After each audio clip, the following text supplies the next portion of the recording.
Hey everybody, welcome to Political Fight Club. I'm Robert Durden, and in this episode again I'm going to be showcasing a journalist, and I'm going to be doing that all season long. I have a feeling that the propaganda that's going to be coming out in the next months and possibly years as Ukraine and Russia escalate and the United States tries to escalate with Russia further, it's going to be very difficult to find good information, and I have a sneaky suspicion the censorship apocalypse is going to continue. People have been getting banned left and right.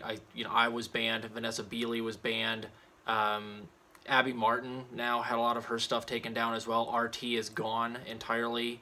So that means Lee Camp, Rachel Blevins, and the crew at RT, they're all out of a job. So this is only going to get worse. So therefore, protect your journalists, promote them as much as you can. That's what I'm doing today. We're going to be going over three recent articles from Glenn Greenwald.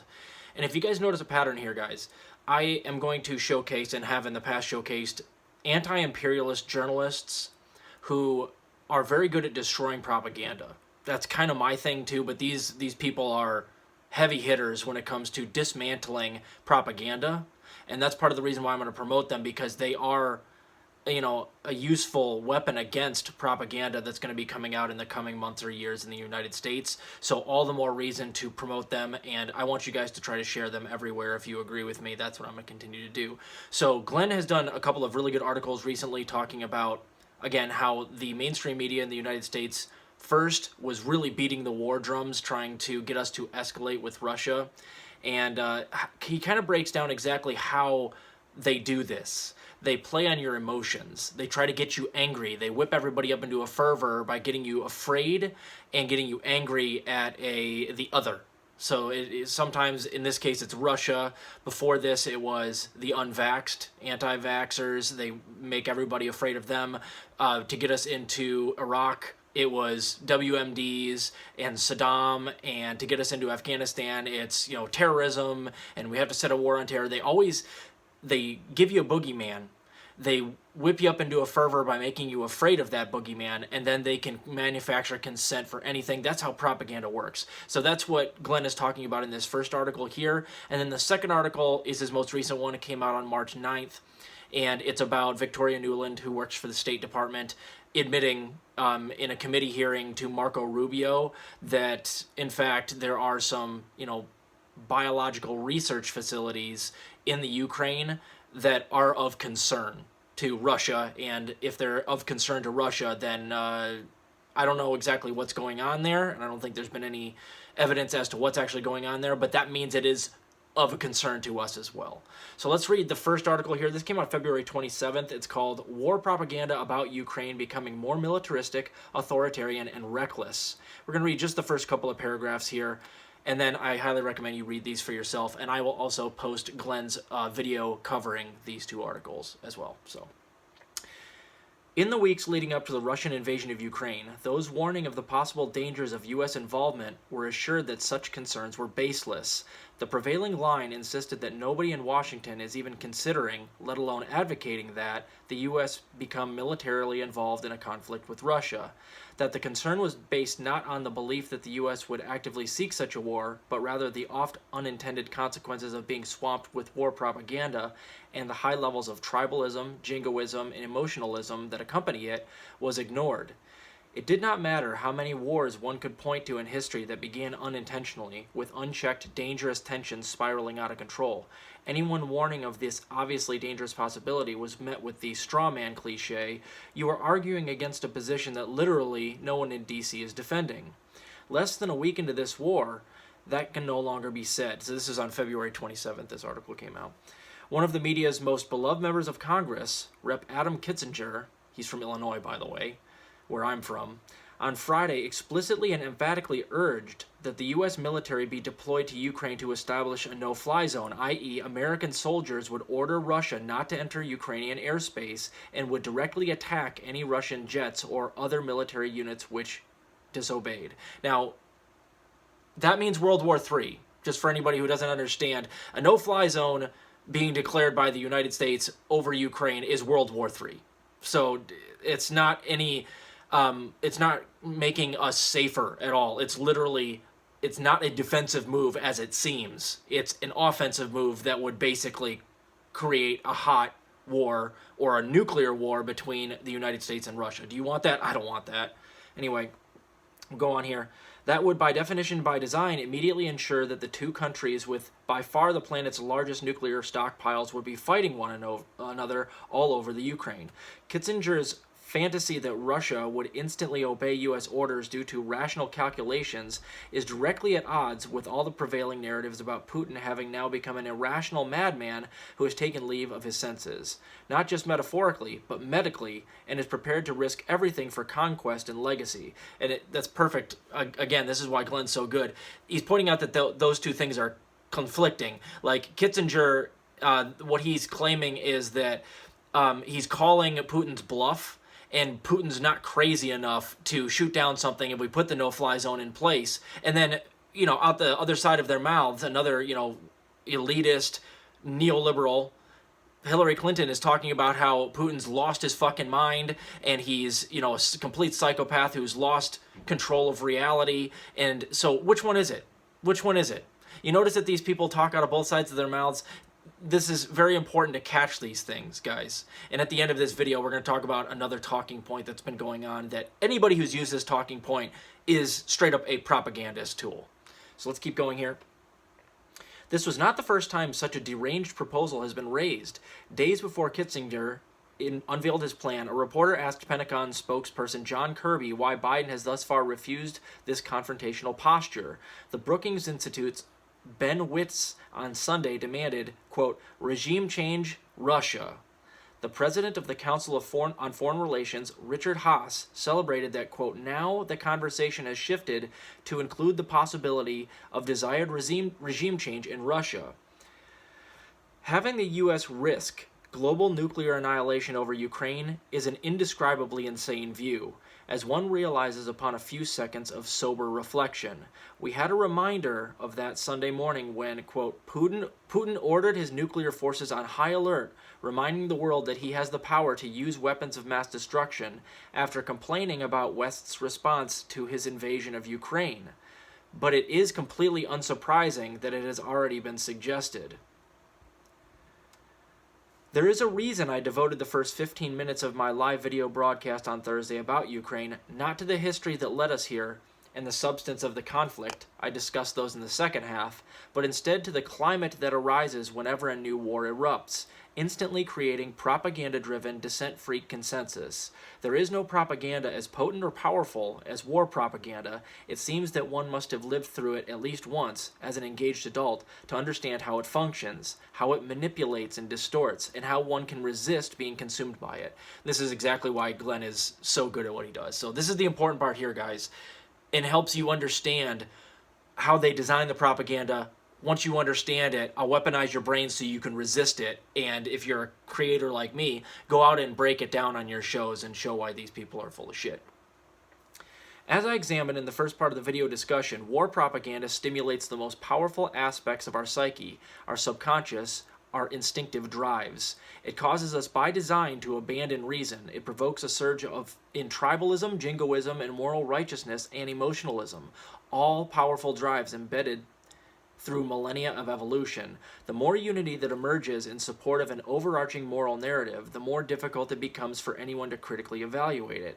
The more closed the propaganda system is, either because of any dissent from it is excluded by brute censorship or so effectively demonized through accusations of treason and disloyalty, the more difficult it is for anyone, for all of us, even to recognize one is in the middle of it.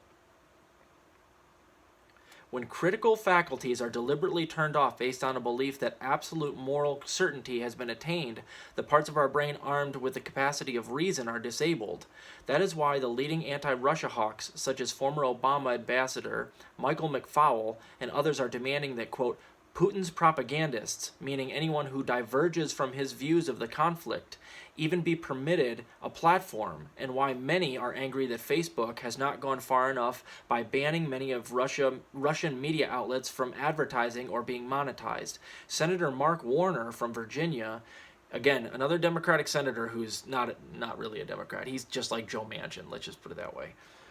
Using the now standard tactic of government officials dictating to social media companies which content they should and should not allow, announced on Saturday, quote, "I'm concerned about Russian disinformation spreading online, so today I wrote to the CEOs of major tech companies to ask them to restrict the spread of Russian propaganda," end quote. Suppressing any divergent views, or at least conditioning the population to ignore them as treasonous, is how propagandist systems remain strong. So this is exactly what I was talking about, guys. There's a new era of McCarthyism being ushered in right now. And this is part of the reason why it was so important to go after mainstream media outlets who are doing this shit for 4 or 5 years with Russiagate. That's part of the reason I attacked TYT so much.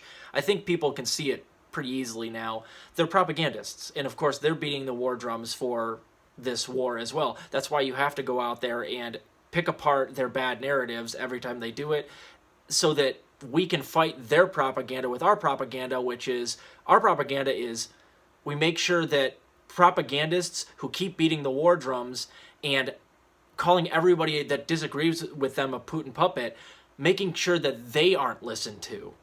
That's what I try to do. They're going to try to make it so that everybody that was on RT seems crazy. They're not crazy people.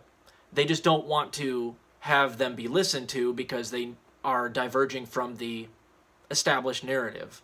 That's part of the reason why I'm pretty sure they pulled my card as well, because I'm not giving you what the imperialists are telling me to give you. I'm giving you my honest opinions, and I'm reading from who I consider to be good, objective journalists.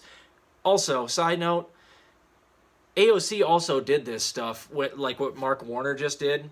She publicly advocated that Parler be taken down because she said it was like a right-wing extremist app. Now, I don't know much about Parler, but methinks, yeah, it probably was had a lot of right-wingers on it, but I don't know that for sure. But it scares me that a lot of these high-profile Congress people are coming out and just calling publicly for these tech companies to censor. And in fact, what happened later is Parler got destroyed. I don't know if it's just because of what AOC did, but she certainly didn't help. She it's gone now, and that was exactly what she wanted. And that's exactly what Congress is doing, is they don't pass a law to take away your free speech rights. They just strong-arm the companies who they're the pawns of, but also who they protect, to censor or else by calling for it publicly, like Mark Warner or AOC.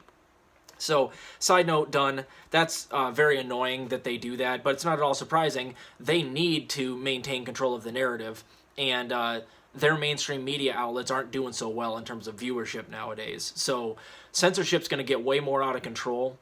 I imagine some of the bigger channels who are just basically comedians who also do the news are going to see a lot of suppression, if not all-out censorship here in the future. We must protect those people as well, because we're winning the war in terms of viewers. Somebody like Rogan or Russell Brand, they get, millions of views per video, when CNN primetime gets half that. And, even some of the mainstream media pundits don't get nearly the amount of views that some of these podcasters do. And that scares the establishment. That's why they're going to come and censor those people. And you better believe it's going to get bigger channels here in the future. Even The Hill got taken down. The fucking Hill. Yeah. Ryan Grimm. Kim Iverson just got taken down. She's got a huge channel. If they can take down those big channels, they can take down just about anybody, which is exactly why we have to take care of each other, and we have to promote each other and throw a fucking tantrum if any of these channels get taken down for bullshit. Because it's going to happen. I'm not even sure how much longer my YouTube channel is going to be up. They're going to pull my card eventually. Anyway, let's get to the second article here so I don't take you guys too far over my aim at a half hour. We got about 15 minutes left. This is from March 9th. Glenn Greenwald talking about Victoria Nuland. Ukraine has, quote, biological research facilities. Worried Russia may seize them. Now, she's high up in the State Department, and she was doing a hearing with in the Senate. So, lastly, guys, we will get to some things I want you to keep an eye out for in terms of buzzwords that you're seeing repeated over and over again by propagandists that should immediately show red flags, okay? Self-anointed fact-checkers in the U.S. corporate press have spent 2 weeks mocking as disinformation and a false conspiracy theory, the claim that Ukraine has biological weapons labs, either alone or with U.S. support. They never presented any evidence for their ruling. How could they possibly know? And how could they prove a negative? But nonetheless, they invoked their characteristically authoritative, above-it-all tone of self-assurance and self-arrogated right to decree the truth, definitively labeling such claims as false.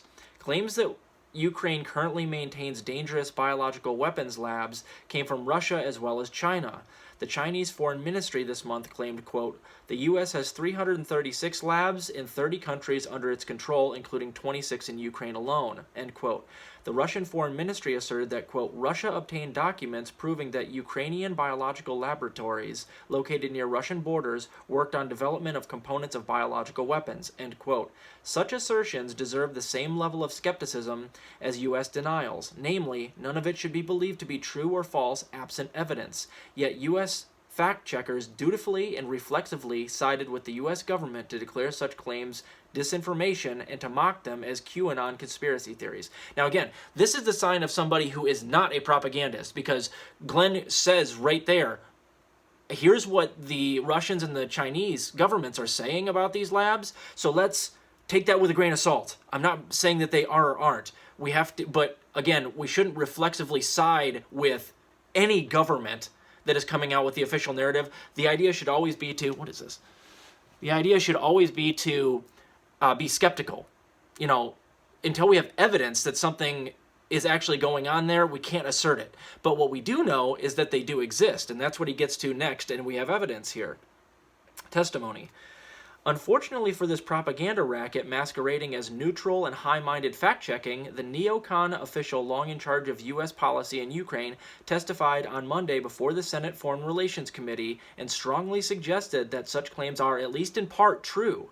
Yesterday afternoon, Under Secretary of State Victoria Nuland appeared before the Senate Foreign Relations Committee. Senator Marco Rubio, hoping to debunk growing claims that there are chemical weapon labs in Ukraine, smugly asked Nuland, quote, does Ukraine have chemical or biological weapons? Rubio undoubtedly expected a flat denial by Nuland, thus providing further proof that such speculation is dastardly fake news emanating from the Kremlin, the CCP, and QAnon. Instead, Nuland did something completely uncharacteristic for her. For neocons and for senior U.S. foreign policy officials, for some reason, she told a version of the truth. Her answer visibly stunned Rubio, who, as soon as he realized the damage she was doing to the U.S. messaging campaign by telling the truth, interrupted her and demanded that she instead affirm that if a biological attack were to occur, everyone should be, quote, 100% sure, end quote, that it was Russia who did it. Grateful for the life raft, Nuland told Rubio he was right. But Rubio's cleanup act came too late. When asked whether Ukraine possesses, quote, chemical or biological weapons, Nuland did not deny this at all. She instead, with palpable pen-twirling discomfort in a halting speech, a glaring contrast to her normally cocky style of speaking obfuscatory State Department officializa, acknowledged, quote, Ukraine has biological research facilities. Any hope to depict such facilities as benign or banal was immediately destroyed by the warning she quickly added, quote, we are now in fact quite concerned that Russian troops, Russian forces, may be seeking to gain control of those labs. So we are working with the Ukrainians on how they can prevent any of those research materials from falling into the hands of Russian forces should they approach. And then she got interrupted by Marco Rubio. There's a clip of that in the article. Highly recommend you watch it.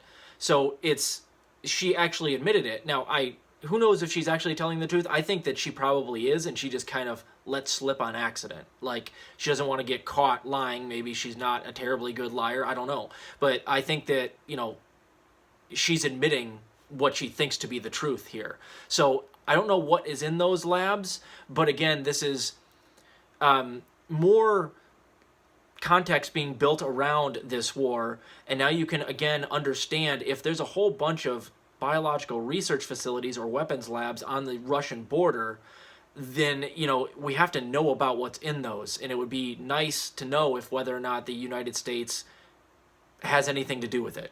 So I can't speculate because that's not, I don't think we have evidence for that yet, but the story is unfolding here, guys, and I highly recommend that you read the rest of the article here by Glenn. These are relatively long articles. He does that well, but I've had time to read them.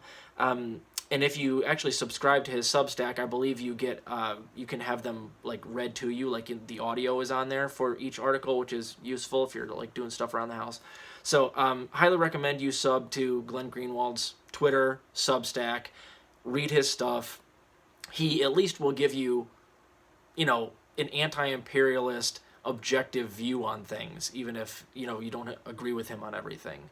So he does great journalism, so I'm promoting him here. Lastly, guys, have you seen that there's a recent thing going on where a lot of people that are higher up in our government and other governments and parts of, high-profile think tanks like the Atlantic Council are talking about how Putin's worse than Hitler?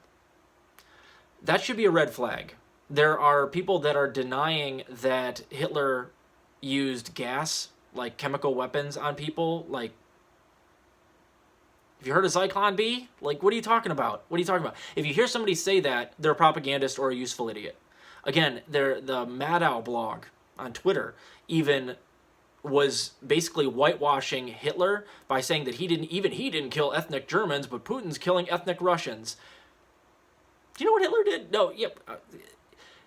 Despite the fact that that's historically inaccurate, it's reprehensible because what they're trying to do is whitewash what Hitler did so that they can drive home the narrative that Putin is worse than Hitler.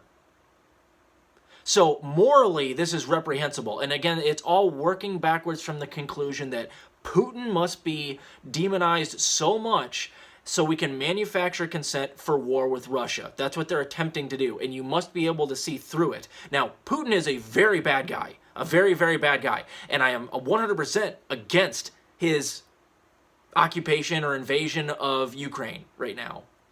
But,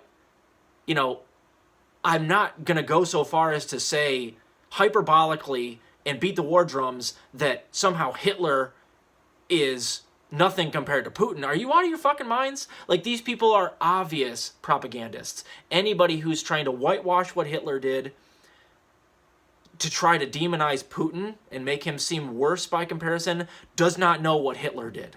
And they're working backwards from ridiculous conclusions just to try to make people think that Putin is the second coming of Hitler or in some ways worse than Hitler.